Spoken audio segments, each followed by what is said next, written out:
Hello বন্ধুরা, আসসালামু আলাইকুম। সবাই কেমন আছেন? আশা করি সবাই ভালো আছেন। আমিও আল্লাহর রহমতে ভালো আছি। আজকে চিকেন বিরিয়ানি রান্না করব। বিরিয়ানির জন্য আমি কয়টা আলু ভেজে নিচ্ছি।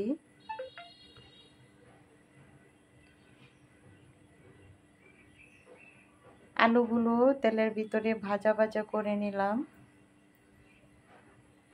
এখন আমি এইখানে চিকেনগুলো টক দই দিয়ে মেখে রাখবো। মেখে ঢাকনা দিয়ে ঢেকে রাখবো কতক্ষণ। ফেটানো টক দই দিয়ে আমি চিকেনগুলো একটু মেখে ঢাকনা দিয়ে দিলাম। আর এখানে চুলায় আমি প্যান বসাই দিছি।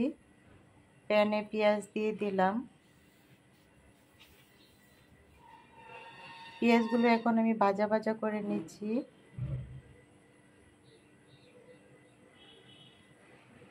যে যেখান থেকে আমার ভিডিওটা দেখা শুরু করছেন প্লিজ একটা লাইক দিবেন। লাইক দিয়ে আমার সাথে থাকবেন, আমার ভিডিওটা দেখে যাবেন। এখানে দারচিনি, এলাচ, তেজপাতা দিয়ে দিছি। ভাজা ভাজা করে নিতেছি।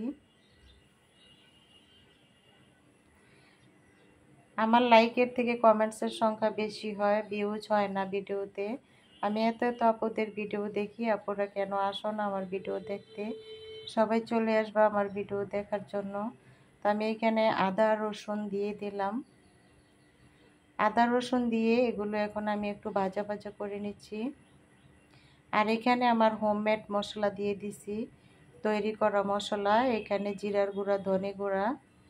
আমি যে মশলাটা তৈরি করেছি সেইখানে আছে এলাচ, দারচিনি, লবঙ্গ, তারপরে হয়েছে জয়ফল, জয়ত্রী, স্টার, বড় এলাচ। এগুলো দিয়ে আমি মশলা তৈরি করেছি। আর মশলার সাথে আমি যখন ব্লেন্ডার করেছি তখন কিছু চীনাবাদাম আমি একসাথে পাউডার করে নিয়েছি, সেগুলো দিয়ে দিলাম। আর টক দই যে বাটিটা ছিল সেটা ধুয়ে একটু পানি দিয়ে দিলাম। এখন একটু ভালো করে কষিয়ে নিব মশলাগুলো। খুব সুন্দর ফ্লেভার আসার জন্য মশলাগুলো অনেকক্ষণ আমি জাল করে নিব। দিয়ে দিলাম আমি কাঁচামরিচ, জিরা। বিরিয়ানিতে যেহেতু হলুদ মরিচ দেওয়া যাবে না, তাই কাঁচামরিচ দিয়ে বিরিয়ানিটা রান্না করতে হয়।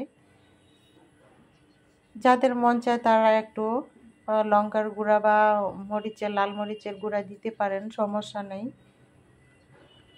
আমি কাঁচা মরিচ দিয়ে রান্না করব, সেজন্য অনেকগুলো মরিচ দিয়েছি পরিমাণ মতো। আর এইখানে লবণ দিয়ে দিচ্ছি। এখন ভালো করে এগুলো কষিয়ে নিব, নাড়াচাড়া করে, যাতে তলায় লেগে না যায়। এখানে যেহেতু বাদাম দেওয়া আছে, খুব সুন্দর করে নাড়াচাড়া করে নিতে হবে।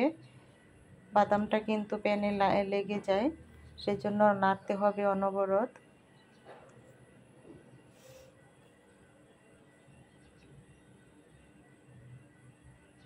এই তো দেখেন ভাজা ভাজা হয়ে গেছে, তেল বেশি উঠেছে, খুব সুন্দর ফ্লেভার আসতেছে। এখন আমি যে চিকেনগুলো ম্যারিনেট করে রেখেছি টক দই দিয়ে, সেগুলো দিয়ে দিতেছি। অনেক আপুরা অনেক সুন্দর করে চিকেন বিরিয়ানি রান্না করে। আমি চিকেন বিরিয়ানি তেমন রান্না করি নেই। মনে হয় চিকেন বিরিয়ানি আমি আজকে ফার্স্ট রান্না করতেছি, তাই কেমন রান্না করতেছি জানি না। আপুরা সবাই একটু কমেন্টস করে জানাবেন আমার বিরিয়ানি রান্না কেমন হয়েছে। ভালো ভালো খাবার খেতে গেলে অনেক সময়ের প্রয়োজন এবং অনেক ঝামেলা, তারপরও খেতে হয়। চিকেনগুলো এখন খুব সুন্দর করে অনেকক্ষণ রেখে আমি নাড়াচাড়া করে কষায় নিব ঢাকনা দিয়ে ঢেকে।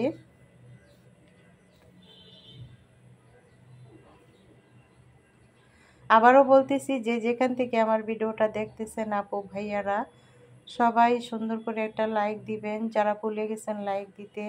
নতুন বন্ধুরা যদি আমার ভিডিও দেখে থাকো, একটা লাইক দিয়ে ভিডিওটা দেখে সাবস্ক্রাইব করে যাবা। একদিন পর আমি আপনাদেরকে ব্যাগ দিয়ে দিব, নতুন বন্ধুদেরকে বলছি। আর যারা যারা ব্যাচেলার আছে, ব্যাচেলার ভাই বোনেরা, নতুন যারা রান্না করতে জানেন না, তারা এইভাবে রান্না করে খাবেন বিরিয়ানি, চিকেন বিরিয়ানি। তো দেখতে থাকেন, কেউ চলে যাবেন না। আমি এখানে কিন্তু টক দইয়ের সাথে একটু ভিনেগার দিয়েছিলাম। ভিনেগারটা দিলে চিকেনের থেকে যে একটা বাজে স্মেল আসে সেই স্মেলটা আসবে না। আমি একটু ভিনেগার দিয়ে টক দই দিয়ে মেখে রেখেছিলাম। এখন কিন্তু আমি যে নাড়াচাড়া করতেছি, মাংসগুলো কষাইতেছি, অনেক অনেক সুন্দর ঘ্রাণ আসতেছে। মশলার যে ঘ্রাণটা অনেক সুন্দর। হোমমেড মশলা দিয়েছি আমি, বিরিয়ানির প্যাকেট মশলা দিইনি। যারা সহজভাবে রান্না করবেন তারা বিরিয়ানির মশলা, প্যাকেট মশলা দিয়ে রান্না করবেন, তাহলে বেশি ঝামেলা হবে না।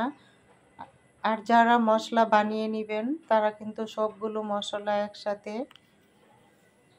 হালকা টেলেও নিতে পারেন বা এমনিতে কাঁচা আপনারা ব্লেন্ডার করে নিতে পারেন। আমি ঘরোয়াভাবে মশলা বানিয়ে নিয়েছি, সেটা দিয়ে রান্না করতেছি।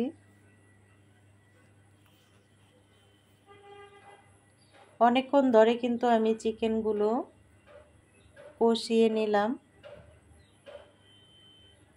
জানি না এ পর্যন্ত কোনো আপু ভাইয়ারা আছেন কিনা, থাকলে কমেন্টস করে জানাবেন। কিছু ভালো খাবার খেতে গেলে অনেক সময় লাগে। তো হয়ে গেছে কিন্তু আমার চিকেন রান্না।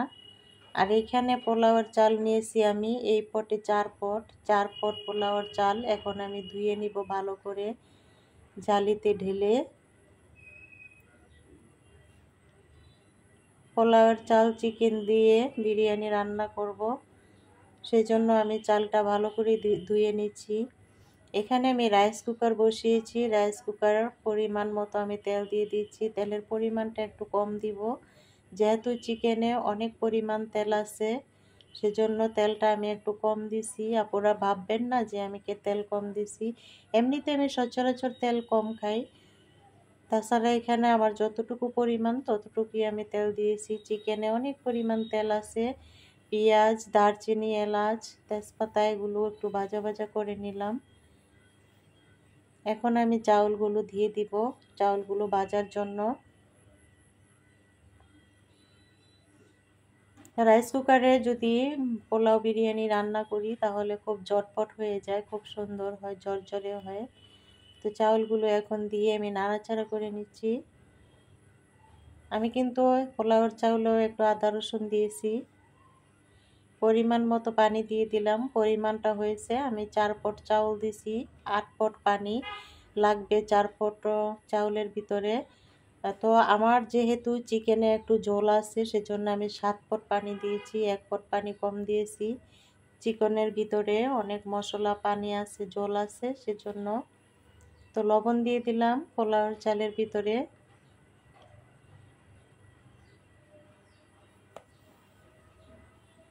কাঁচামরিচ দিয়ে দিচ্ছি।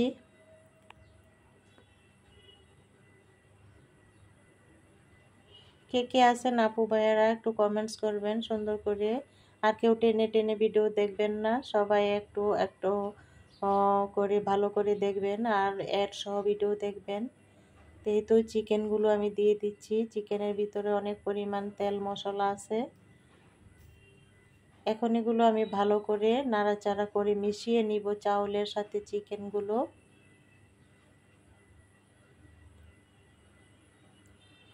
অনেক সুন্দর করে আমার আপুরা ভাইয়ারা রান্না করে বিরিয়ানি, পোলাও, খিচুড়ি অনেক মজা মজা করে রান্না করে। তো আমার রান্নাটা দেখে কেউ কিছু খারাপ মন্তব্য করবেন না। রান্নাটা প্রথম রান্না করেছি আমি চিকেন বিরিয়ানি, সবাই জানাবেন কেমন হয়েছে। আমি কিছু আলু বোখারা দিয়ে দিলাম, আর ভেজে রাখা আলুগুলো আমি দিয়ে দিব। আলু বোখারা আমি যে কোনো পোলাওতে, বিরিয়ানিতে খাই। আলু বোখারা আমার খেতে ভালো লাগে। ভাজা আলুগুলো দিয়ে দিলাম। বিরিয়ানি খেলে আলু খেতেই তো হবে, আমার আলু খেতে অনেক ভালো লাগে। ভাজা ভাজা আলু বিরিয়ানি থেকে তুলে খেতে অনেক মজা। তো একসাথে সব কিছু মিশিয়ে নিচ্ছি। ভালো কিছু রান্না করলে টাইমটা একটু বেশি হয়। তো আমার ভিডিওটা একটু বড় হয়েছে, কেউ স্কিপ করবেন না, সবাই ফুল ভিডিওটা দেখবেন। এখানে আমি 1 চামচ কেওড়া জল দিয়ে দিব, দিয়ে দিচ্ছি কেওড়া জল। একটা সুন্দর ফ্লেভার আসার জন্য কেওড়া জলটা দিয়ে দিলাম। ঢাকনা দিয়ে ঢেকে এখন ঢাকনা তুলে নাড়াচাড়া করে দেখাচ্ছি। দেখেন আমার বিরিয়ানি রান্না কিন্তু হয়ে গেছে, খুব ঝরঝরে হয়েছে। কে কোথা থেকে আপু ভাইয়ারা দেখেছেন দেশ বিদেশ থেকে, এতক্ষণ যে আপুরা আছেন একটু কমেন্টস করে অবশ্যই জানাবেন যে আপু আমি ছিলাম। আমিও আপনাদেরকে ভালোবাসা দিয়ে আসবো। সবাই ভালো থাকবেন। আল্লাহ হাফেজ।